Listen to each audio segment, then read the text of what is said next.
Hey, good evening. This is Greg McKay. I'm your host tonight for DTV Democratic Television. Television for Democrats, by Democrats, and about Democrats. We've got two great guests tonight, two of my favorite people, Representative Sam McKenzie and Representative Gloria Johnson. Good evening, folks. Hello. Good evening. So who wants to start out? Tell us what's going on down there in Nashville. Gloria, why don't we start with you? Well, it's wild down here. We're in a weird time where we've got the end of the bills coming through. We're waiting on the budget and some of those discussions.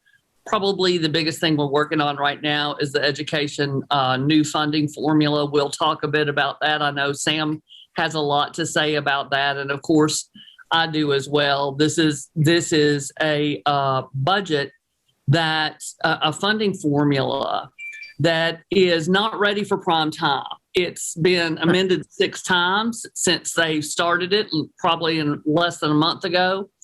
It will take all the first monies, will go to charter schools, and then if the vouchers pass, it will go to vouchers as well. It doesn't fund our traditional public schools, and most of it is rulemaking. It's one of those, vote on this, trust me and vote on it, and then we'll tell you exactly what it looks like afterwards. And that's all going to be determined by Penny Schwinn at the Department of Education. So that should certainly frighten everyone. They talk about transparency. There's far more transparency in the BEP. You know, I say, slow your roll. Let's just use that extra $1 billion to bring the BEP and make it whole.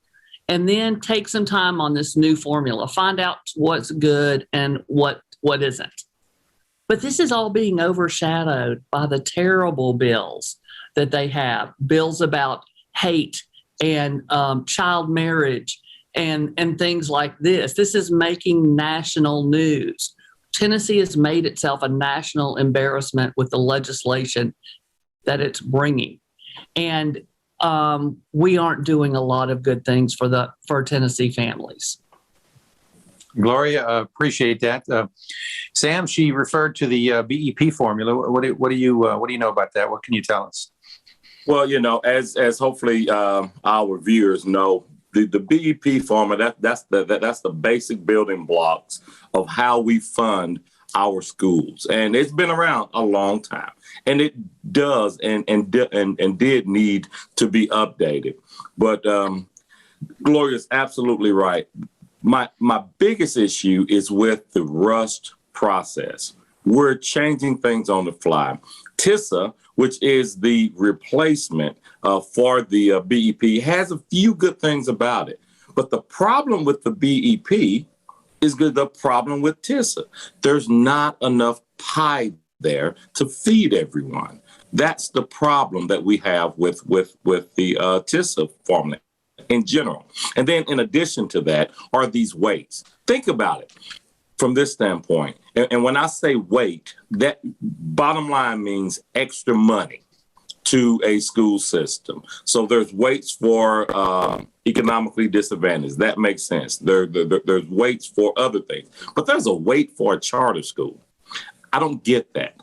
There's a weight for a rural school, but there's not a weight for an urban school, which has its own similar problems to our rural schools. I don't get that either. So there's all sorts of things that's really, really wrong with this TISA bill. And I think the most important one for our taxpayers is there's a cliff out there waiting, and it's waiting for us. There is a capacity to pay formulation, and in a few years, my constituents, the constituents of Knox County, they're gonna increase their property taxes to pay for this bill. It's gonna happen. So, you know, from the Republican side of the House, when you vote for this bill, you're voting for a property tax that you're forcing on these counties down the line. So, you know, I just want people to be as informed as they can. Now, Knox County hadn't had a property tax increase since 2002, and that's a shame. When I was on commission, we tried to get one for education. So I'm not saying in Knox County we don't need one, because we do. But understand these, I'll call them tax and spend Republicans, are now pushing it down to the local level, absolving them ourselves at the state level of major responsibility. Interestingly enough, those taxes, that monies are going to come due about the exact same time that Governor Lee and Penny Schwinn are going to be walking out the door. So it'll come due on their way out. Sounds like really something. Sounds like this administration. It's a shoot, fire, aim type situation, isn't it? I mean, that's well put. But Gloria, you said something earlier about $1 billion. It seems to me, from what I keep up, there's plenty of money in the budget in Nashville. Are they going to be able to address some basic human needs like healthcare, better education, better infrastructure? Or are they going to figure out a way to get this all to the millionaires? Well, of course they're going to find a way to get it all to their millionaire and billionaire special interests. The reality is we haven't. We've done a few things. There was a few monies that went to foster care. That was a good thing. There are a few things out there, but nothing that really amounts to much at all when you consider the surplus that we have, which is pretty amazing. And you look at states like Mississippi. Mississippi is giving their teachers a 32% raise. Wow. Yeah. Our teachers might see four. It's estimated they'll see about $50 a month extra in their paychecks after all of this. And so we are currently this year in education, state and local combined, we are spending $9.4 billion on education, state and local combined this year. The governor's budget recommends $9 million. In my math, that's less. It's a shame. It is. And I always try to remind people, we had a special session to basically fund the infrastructure for the Ford site in rural West Tennessee, which is needed. But we paid for that almost $1 billion out of our excess. So last year, we overcollected by at least $1 billion. This year, to this point, we've overcollected by $1.8 billion. But they keep talking about recurring fees and what we can't do because it's not, we can't guarantee that these fees or these monies are going to come in. Yes, we can. We can say, this is 1970s, not 1980. We can do something like Mississippi did, have a recurring cost to get our teachers where they need to be. And we could do it easily. So, but what we try to do is do quick stopgap kind of things like a 30-day grocery tax, something that happens one time. It'll put a few dollars in our pockets, but it's not meaningful. It grabs the headlines and lets people pat themselves on the back, but it's not a lasting thing. Increasing our teachers' pay, that will yield dividends down the line that you just can't anticipate today. But that's not what we're doing. And other states, some other states are giving folks rebate checks of $600 or $800. We're giving folks $15 on their groceries in a month. $15 off of their groceries is what the average person is going to save. And meanwhile, other states that are flush in cash are doing so much more. Well, let's kind of shift gears here. Let's talk a minute about, I've seen some gun bills that kind of concern people. Give us a little background and tell us what's happening. Well, there's a couple of them, and I'll let Gloria talk more about them. But there's one, just a bad bill on top of bad bills, and that's what one of the things that bother me. And we get 15 bills per year, and some folks, I think they just make stuff up just to hit the number 15. We just passed a permitless carry bill that really is anti-law enforcement, but it basically lets you carry a gun. And it's going to be a negative consequence. But instead of just leaving it there, we were able to pass this bill, and NRA and all these other folks love us and patting us on the back as a state. We keep chipping away and making our lives more dangerous. So now there's a bill to allow currently the age is 21. To take that down to 18, and people say, well, you can go and fight at 18. You're right, but you can't have a drink. There's a reason that we don't allow 18-year-olds to consume alcohol legally, because there's empirical evidence that doesn't make sense in terms of decision-making and abilities to make rational, reasonable decisions. There's some more maturing that needs to happen, probably past 21, but at least from that 18 to 21 point. So we understand it there, but we want to allow folks to be able to get into volatile situations and legally have something that's going to impact them and the victim or the assailant for the rest of their lives. So, that one, it was scheduled for the House vote on Monday. They pulled it for some reason, but I'm sure it is really close to passing currently. So, Gloria, you have any of those other ones you want to discuss? Well, there's the one from Representative Jerry Sexton that is basically makes any weapon legal. Absolutely any weapon you want to carry, it would make it legal. I'm not sure why we need this legislation. There's also one that would make it legal to have a sawed-off shotgun or a short-barreled rifle. If you're a hunter, you know that you don't hunt with these types of guns, and these guns have one purpose, and that's to kill people. And so they want to make those legal as well. So, we're seeing a lot of that. Meanwhile, Tennessee families are going without health care. Our teachers are struggling to stay afloat and afford housing. And we're passing gun legislation and legislation that, a lot of hate legislation. Let's just be honest. That's exactly what it is. And ways to get around a wedding license where you're so eager to run anybody hands you that you go into committee with a bill that does away with an age limit on marriage. And you run a bill that allows 8-year-olds to get married.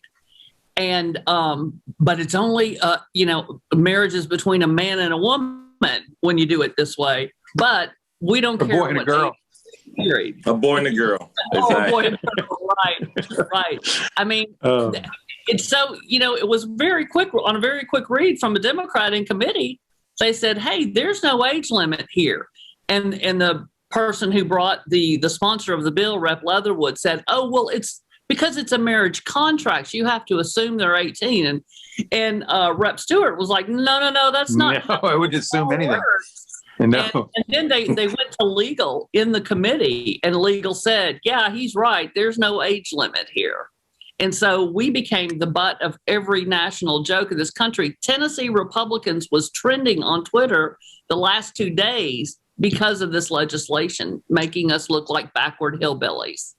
It seems like there's been a lot of that, what you call hate legislation. It's scary to me. I mean, the Don't Say Gay bill, of course, the Don't Say KKK bill, where you're not allowed to talk about the past. I'm afraid that's going to have a terrible effect on bringing teachers into Tennessee, or I've heard of people that are planning on leaving if that bill passes. And that's right, and not just, on last year, we passed K through 12, the critical race theory bill, which is a misnomer, especially at K through 12. And then we double down and say, okay, now we're going to do it in higher education, a place where you're supposed to expand your thoughts, supposed to embrace all types of theories. And critical race theory is a higher education concept, but it is a theory, as the title implies. So it's like saying, there's a theory of relativity that people try to prove or disprove. But instead, we've made it a polarizing dog whistle. So now if you say it on the House floor, say it in committee, votes will automatically start to shift away because they've made it about black versus white. And they've done that irresponsibly. That, and what it does to our children, and to our adults, it allows them the capacity to say it didn't happen that way. And that is tragic. So now we're really rewriting history. You're going to see a rewriting of history, especially in our areas that don't have a diversity of thought, of races, and things of that nature. So they're gonna come out of their education, and they're not going to know the truth, good, bad, and indifferent as to how this country was formed. So that one is crazy. But I'll also turn to thing we hadn't talked about, and that is subpoenas and indictments and folks retiring from body. Wow. It's tragic to see the misdeeds, the amount of just aggressiveness that think they can do things that are clearly against the law, that clearly are not ethical from a campaign standpoint, and think they're going to get away with it. So they're embroiled with that right now. So I'm sleeping well at night. I'm sure there's several of my colleagues that are on pins and needles, waiting on indictments and other things that are surely going to continue to roll. There's absolutely no question about that. And that's one of the things that's so frustrating to me. You know, we've walked around and for 2 years, Robin Smith has been high up in leadership. We all knew she was involved with the LLC scandal. We knew she was being investigated. She kept saying she was a witness, not a subject, but it was pretty clear. Everybody knew this, and they made her upper leadership. And, you know, she walked around like the Queen of Sheba, knowing they all knew she was going to be indicted. They protect their criminals. I mean, one of the reporters, Capitol reporters put out a picture of after Glenn Cassida was elected speaker. They had a big dinner, and there was probably 25 of them or so at a big table. And he did a GIF where all the people who are now gone from that group of people, there were only 4 left, because that's how many had retired, resigned, or, you know, got indicted. So or left town. Huh? Yeah, we had 14 subpoenas. We're waiting to see who else gets indicted. But right now they're walking around like everything is fine. And we know what happened. We know there were bribes. We know that for a fact. And it's just shocking that they walk around like Democrats are the bad guys. And we're trying to do our jobs. We're trying to bring bills that help Tennessee families. We're trying to address the underpay of our teachers. We're trying to address the underfunding of what our kids need to have in a classroom. We're trying to address legalization of medical cannabis and decriminalization, just cannabis reform in general, childcare, things like that we're trying to address. Meanwhile, they're bringing hate legislation, gun legislation, and getting subpoenas. And we've already had 2 in the one in the Senate, one in the House be indicted for either campaign fraud or wire fraud. Wow, it's really something. Well, hey, let's circle back to something we touched on earlier, and that is, it seems like they're hell bent on charter schools, vouchers, things like that. Personally, I've never seen any real. I just don't believe that a charter school is going to teach our kids any better than a well-run, well-funded public school. Just as an example, if you want to reform things, gosh, go over and see what Bob Cronick's doing at Pond Gap with the community schools. That is a great program. It still retains ownership, common ownership of the school the way it should be. Yeah. And also, I just don't want to see us commoditize our school children. But so where are we at on the charter schools? Are they coming? Can we stop them? What's going on? I'll touch on it, but that is definitely. I've learned a lot being on the education committee, but that remains one of Gloria's. She's extremely knowledgeable. She's our subject matter expert in that regard. But I would say yes. Under Bill Lee's mindset and formula, charter schools are coming. We have the one which when I walked into this job. And I'm still not anti-charter schools.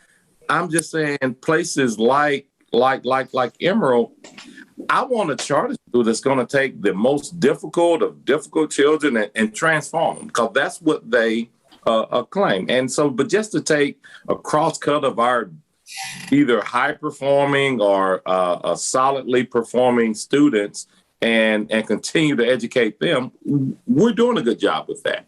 Let's take those fringes and deal with them. So, but there are some applications that are coming our way because, and I will congratulate Emerald and these other ones. They basically did that with the BEP formula, funding formula. This one, they're going to get incentivized, so there are going to be more people that's going to look to it as a profit center. And there are profits out there for a lot of these charter schools. And so will they have our children's best interests at heart? And also, will they take every child that applies? A lot of our charter schools around the state push kids out that cost too much in terms of disciplinary issues, in terms of being able to provide for them if there's physical limitations and things like that. Not all, but a lot of them are using that to push them back. Public schools, every little bright eye that come through that door, we educate them. And so it is difficult. It's not a typical classroom all the time. So they innovate, but we educate all of our children. So it's unfortunate, and I do think it is a gateway to vouchers to allow these folks to go to private schools. We passed the bill this year, which I voted against, to add dyslexia. So currently, if a student has a pretty severe physical or mental handicap, they can get a voucher to go to another school in the school system or be homeschooled. And there's a few testing measures that we do. Adding dyslexia, I think, waters that down. Severe dyslexia, I get. But this, to me, is going to be a gateway to say, okay, if we turn a couple of words around, we can now get this voucher. And so there aren't enough guardrails on that. So everything we see is pushing us towards charter and privatization, allowing public funds to go for private schools. That is not the way our system should operate. Yeah, and one thing about that, the special ed vouchers, there are just only a handful in the state. Yes. Because special ed parents realize that they cannot provide the cost of what the therapies and things that special ed students need. You can't provide that with the amount of money for that voucher, not even close. You can't get speech therapy and occupational therapy and physical therapy and all those things for that amount of the voucher, but you can get it in your public schools. And you're right about charters, Greg. The thing that I am against charters. However, the charter schools we have, I don't want them to fail. And so we need to make sure that they're doing well. However, I think we need the locals to start taking those back as our traditional public schools and not having the separately run charters. Here's what we know. Charter schools cherry pick their students. They don't take every child. They cherry pick the students they take. While doing that, in the state of Tennessee, and quite frankly, most other states as well, we have 112 charter schools in Tennessee. Only 5 perform better than the bottom 20%. Only 5 of those schools. 38% of the charter schools in Tennessee perform below 5% success. 77% perform below 10% success. And they're saying this is a choice for kids who struggle. This is not what I would consider a choice. Most of these schools, in many of them, do not have art programs, music programs, or PE programs. They say, oh, we have someone who comes in and does art with the kids, or someone who comes in and does music with the kids. That's not a curriculum. And the arts do as much for helping kids in their academics as anything else we can put out there. And so the reality is, well-off folks in the suburbs are not going to be sending their kids to charter schools. They want their kids to experience sports and music and art and theater and things like that, and have a school library. Very many charter schools don't have school libraries. It's not the same thing. They have a private board, and we do not need to be putting public tax dollars into schools that don't have the same transparency and schools that don't teach every child. Absolutely. And I'll do a shift. I don't know where Greg is currently. There are all sorts of things that just attack. And I'll do a shift into voting. We had a bill that was voted down on yesterday that did one thing and one thing only. It reminded 18-year-olds or 17 to almost 18-year-olds in our schools, hey, remember when you turn 18, you can vote now. Not forcing them to register, just a program that was no real cost associated, announcements, whatever, your flyers going home, just to add that. Just to say, hey, 17 and a half year old, register to vote twice a year. We'll do it once a year. How about just doing it once a year? The majority party is so scared of what that means. And that's what I encourage. That's power. That's unrealized, untapped power, because we know our younger folks understand they're living these bad laws that we're passing. If all of them was for, I want to carry a gun as soon as I turn 18, then they should have been encouraging that. But what they realize is the Democrats are the party that's talking about what matters to them. Their mom is sick and can't go to the hospital. They've seen their uncle can go in and out without proper care. They've seen the result. They know the results. Urban, rural, black, white. They don't have enough money coming into their households to pay the bill. So they understand when I vote, I'm going to vote for somebody that's going to change this. So you just see all of this, all of these pieces of legislation get shot down that simply tries to enhance all of our citizens. Yeah, and to your point, Sam, they had the students there for that bill. And I saw some of the students interviewed after the bill. And so what they did was in their interview, they were so eloquent about what that voting bill meant. Yeah. And it was so, all I could think, and I talked to people about this, I said, there's going to be a reckoning for this Republican Party after the things that they're calling for with these kids. These kids will never vote for them because of the voting, because of the hate legislation. All of the you mentioned. Hey, we got 30 seconds, Gloria. Sam. The reckoning. Take us out, Greg. Listen, we got about 15 seconds. I'm sorry to cut you guys off. This has been fascinating. Thanks for watching tonight. We had Sam McKenzie, Gloria Johnson, a very interesting conversation about what's going on down in Nashville. We want to thank you for watching, and remember that just watching TV ain't going to change things. Get out and donate to campaigns. Get out and knock on doors. Talk to your neighbors. Let's make it happen. So thank you again for watching.